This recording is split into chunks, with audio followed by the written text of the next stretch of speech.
What's up, guys? Penguin Overlord here, and welcome back to another Ghost Recon Breakpoint news update. In this video, we're going to talk about the patch notes, or at least roughly half of them, because I'm going to skip the bug fixes and stuff like that, because there's a ton of them, and you can honestly go read them yourself. So, we've got the patch notes for Operation Motherland, finally. Kind of surprised we got it on Friday instead of Monday, which is their usual MO for releasing updates. So obviously Motherland's coming November 2nd. We all knew that. We're going to get a period of downtime and maintenance while it deploys the update as usual. And of course, bug fixes and known issues list has been updated. I talked about a rather major one in the previous video. So if you haven't checked that video out, go check it out. So here we go. The patch size. This is pretty huge. PC, it's 50 gigs. Xbox, you're going to have it at 48 gigs, and PlayStation, you guys win, you have it at 45 gigs, so definitely, go update the game, or at least start the process of updating the game before you go leave for work or whatever, before you go to school, if you're a student. Just set up your computer, download the update so you can go back and play it when it's ready and when you're home. So, this may improve general in-game performance for some users, which is good because I have noticed some skipping and stuff like that in Breakpoint recently. Now, this will cause a heavier patch than normal, but it will allow for lighter updates in the future. It will also reduce disk space occupied by Tom Clancy's Ghost Recon Breakpoint. Now, hopefully this means that they can actually do hot fixes now and fix bugs in a matter of weeks instead of waiting months and months for the next title update to actually fix issues. So that's cool. Now, Conquest mode, I know a lot of people were talking about, oh, how do I access this mode? Well, it's going to be through the objective board or the TAC map right after the onboarding portion of the story mode. So you log into your save file, and from there you go into your objectives board and TAC map. You can access Conquest mode. We kind of already knew about that, so we already knew about this. We talked about it last stream. Customization items, so basically reskins of all the existing vehicles in the game. Little unoriginal, but understandable. 5 new Russian weapons and variants: the SR3M, the SR3M Scout, Tactical, the VSK-50, and the AK-47 Shorty. Now, you get these guns through various different ways that you guys will see on through the title update. So, gameplay elements. We're getting 60 short missions to dismantle Bodark influence, complete the missions in order, conquer the 11 regions of Aroa. Your impact on the missions on Aroa, the rebel presence will increase and weaken the Bodark. So basically, a lot of people have been saying, "Hey, we want our game Breakpoint to be more like Wildlands." Well, you're getting the Wildlands sort of mission structure, which is short, faster missions than normal content Ghost Recon Breakpoint, and these are probably going to be somewhat repetitive because that was the mission structure for Wildlands. You did a quick mission, you got in, you got out, and you're done. So hopefully we won't see any complaints on various social media sources about the missions being repetitive, because that's kind of what people ask for. But 60 missions, even though they're short, that's still a ton of content for Ghost Recon Breakpoint. So my stream may actually take a longer time than anticipated. So let's move on to the Optical Camo. So we got more details about the Optical Camo today, so that's cool. So the thing is, the Optical Camo is a permanent item in the item wheel. Now, I know some people weren't happy about that. I saw G Money Mozart's video about it being part of the item wheel and being, the aspect of it being permanent. So just another thing in your item wheel that you can't change out. So that's a little bit disappointing. I think it would be a good idea to have all those elements interchangeable so you can fully customize your item wheel. Now, as far as it being an item that you have to select, I kind of have mixed feelings on that. On one hand, it is a little bit disappointing, because then you can't use your syringes, you can't throw grenades, you can't detonate C4 while you're cloaked. But if you could, it would be overpowered. So, I kind of get why they made that decision. I do think it would have been cool if you could actually use your other items, and instead the optical camo would have been a toggable key. But then again, that would have been considerably overpowered with an already powerful ability. So I get it. I get why they did that. So let's move on. Optical camo, of course, allows you to be invisible to enemies up to a certain distance, and as you upgrade the camo, it gets better. You're invisible to enemies for as you get closer to enemies, you're less likely to be detected as you upgrade it. It's used as time limited by a gauge that depletes according to your actions and movements. So kind of like the gas mask filter in the Amber Ruin world parameter. It sounds like it works a lot like that, only it recharges, which is the interesting part. In Conquest mode, you will uncover camo chests. So again, I knew when I read this afternoon, I knew G-Money was not going to be happy about doing more loot boxes. Would have been kind of cool to have like a sort of challenge progression bar, sort of like the AI teammates thing, where if you did certain challenges, it would unlock that way. It would have been more fun. But I get it, kind of a faster way, an easier way to get those upgrades scattered throughout the world with all the other stuff they were working on. So you open these chests, you get points to improve your optical camo's efficiency with battery duration, depletion rate, reloading rate, and efficiency against detection systems, kind of like we already knew. So we can unlock special skills by reaching one of the optical camo's 3 levels of progression: tested, effective, and combat ready. So cool names there. You will gain access to the battery reload overnight. So I assume that if you hit the bivouac, it will actually recharge your optical camo by a certain amount. So that's kind of cool. Water resistance, I'm assuming that when you first get it, it doesn't work in water. And damage control. Now, I did a video just before this one where I mentioned that the Optical Camo Mark III bonus is not working currently. Ubisoft mentioned that in their known issues list. They are working on a fix for it. I don't know when it comes. Hopefully soon. But it's coming.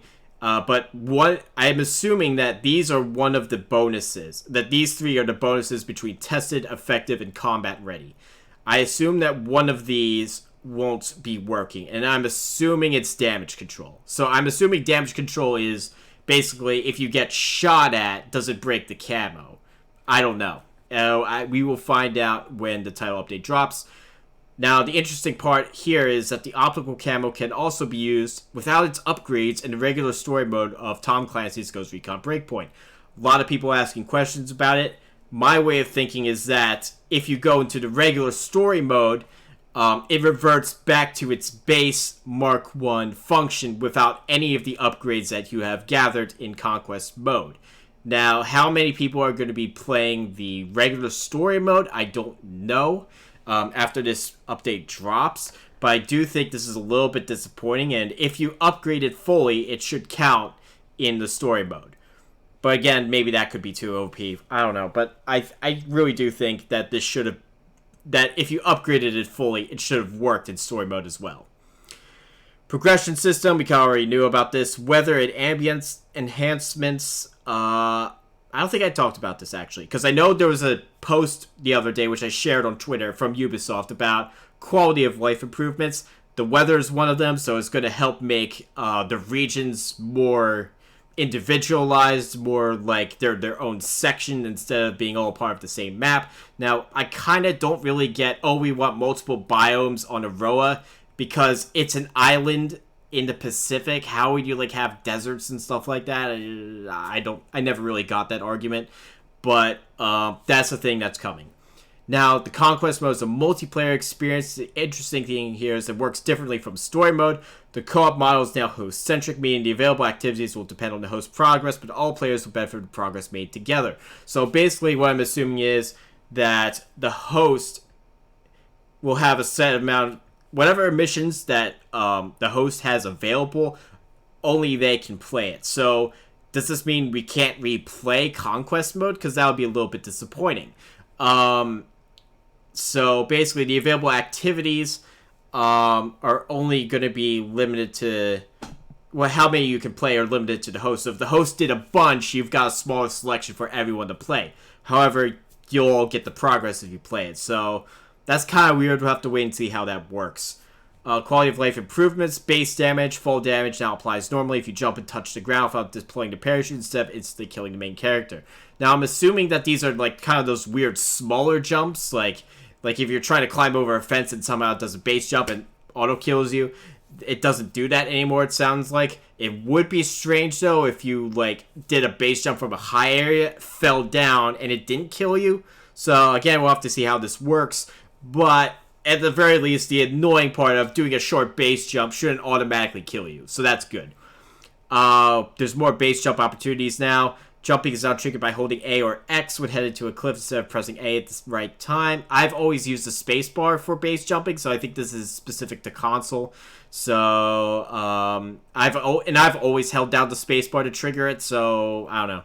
I guess that's more clear for the people who don't know how to base jump in the game, so that's good. Sliding, it's tweaked to trigger less often, so people who hate sliding, that's less happening. In moderate slopes, sliding is only triggered if the player sprints. I sprint a lot, so I'm probably still going to have to deal with this. Ooh, wow, excuse me. That's embarrassing. It takes longer for sliding to trigger when the conditions are met, so again, less sliding. Cool. Slope-specific CQC animations have been tweaked to happen at more slope angles, should happen more frequently. Now, this does, when I'm reading this, it doesn't mean, at least to me, that all the CQC animations are unlocked and you're going to see them no matter what condition. It looks like if you're on a slope, you're going to see these more often. So, again, we'll have to see what happens. I'm looking forward to seeing more of them because I've usually seen the same 3 or 4 ones. The same usual ones that most of the time we see. Occasionally, I'll see a weird one where it's really different, but yeah, so that's cool. Lasers, some of the lasers now have an IR illuminator. Activate when aiming, that will be visible only wearing NVGs. The IR illuminator doesn't impact NPC detection. So basically, because I think some people don't really understand how the IR illuminator works. It's a little bit like a flashlight that helps you illuminate your laser at longer distances if you're using an IR laser. So you get a little bit of light, not a ton, but a little bit, and it helps focus your laser in and helps it become more visible on targets at farther ranges. So that would be interesting to see and see how that works. We are 12 minutes in. We're going to have to pick up the pace because I don't want this to be another 20-minute long video, even though that's probably going to happen. Weapon styles rework. These will be improved. We'll see how that goes. Conquest mode rewards.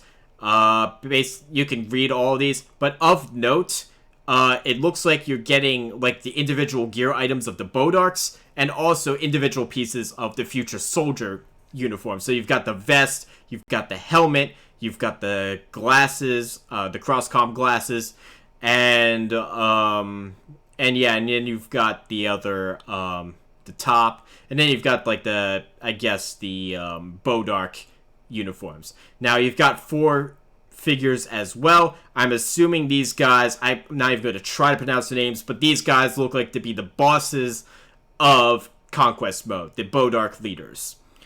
Again. And of course, as you complete through Conquest mode, you get all the SR3M variants. Cool. Progression, default unlocked, so I'm assuming that when we unlock the game, these will already be unlocked. Deployed integrated foregrip and folded integrated foregrip. I'm assuming this is a bipod, grip pod of some function. We'll see how that works. So it looks like you'll be able to look like it's deployed. It's not going to be like a toggle thing that you can do, but if you wanted a deployable bipod, you've got it, sort of. Now this, which a lot of people made jokes about, but this is the Knights Armament Corporation semi-automatic sniper system. Now, this is an interesting question. Do they mean the fixed stock by this, or do they mean the suppressor used on that particular rifle with the M110? I don't know. I'm assuming it's a suppressor. I'm hoping this is a suppressor. Kind of the stock would be weird. I think the M110 has already that fixed stock, so I'm leaning towards this is referring to the suppressor. We'll find out on November 2nd. The Zhukov stock. This is the Magpul Zhukov stock for the AK.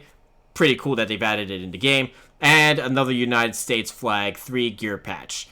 Now, interesting thing here is I know quite a few people have wanted to have the bipod and a vertical foregrip integrated together. So, when you acquire both the bipod and the RVG vertical foregrip, which is the kind of the Magpul foregrip, if you know what I'm talking about, basically, once you have both those attachments, you unlock this, which is the bipod and foregrip combo. So, it'll be interesting to see what the stats on that do. So I'm looking forward to that. So for those of you who wanted that, you got it. Now, as you go through the levels, you get a bunch of different things. At level 40, you get the VSK 50, so that's how you get that. I really love this. Level 50, the Oakley Jawbreakers with the cross-comm. Those are my favorite glasses at Breakpoint, and to have the cross-comm option on it as well, that's cool. Level 60, the Aurora Police Gear Patch. Who cares? I guess they're going to be like a sort of faction in Conquest mode. New backpack, an open variant and a closed one, so whatever. The ACAR from Wildlands, it's kind of like a sort of Galil-style weapon. That's coming back at level 80. Then level 99, kind of a lame reward, but 1st Battalion's 5th Special Forces Group. That was the original unit that the Ghosts were part of in Delta Company. All the way back in the original game. And titanium weapon paint. Kind of a lackluster reward. Should have been something else in addition to that. Reaching level 99. Kind of the same mistake that they did with tier mode in Wildlands, where you got a fancy weapon camo. It should have been something else in addition to that. Like maybe a skin, maybe a cool weapon, something. Ubisoft Connect, so basically this is how you're going to get all the figures as well as the gear patch, Tom Clancy's Ghost Recon insignia. I'm assuming this is the original logo with the sort of little crosshair sort of thing, so that's cool for all the OG fans out there. And you get some free vehicles as well. That's kind of neat. Maria Shop Skull credits, you're getting a bunch of weapons, 2 variants of the ACR. You got the regular one and the Assault, which is cool. The M110, the Resistance ASR Shorty, which is that weird weapon we saw in the trailer. The SR-1. I couldn't remember what that bolt-action bullpup sniper rifle was. It's the SR-1. And the AK-47 Shorty. So that's kind of like the Galil sort of style rifle that the Seeker was holding in the trailer. You're also getting a ghillie suit, Future Soldier headgear. So I'm assuming this is the helmet, the glasses, and the scarf all in one. And some cross-comm stuff, some vehicles. So, yeah, save up your skull creds, start farming them now. I have a guide on how to kill behemoths quicker. It's the second one, the one where you use the Panther class and drone spray and LMGs. That's the best way to farm them. So, there we go. Now, granted, Ubisoft is coming out with free content, so this reflects a strategy of them funding things through microtransactions. So, I don't begrudge them for doing this. They are a company, they do need to make money, so I don't really hate them for adding stuff to the store. I get it, they're a business, they need to make money. So we've got stuff in the store for ghost coins. So again, a bunch of Russian gear and some more American style gear. The one thing that really interests me is the Cry AVS loaded, so I'm curious, is that like a more detailed plate carrier, if I can talk tonight. Will be interesting to see.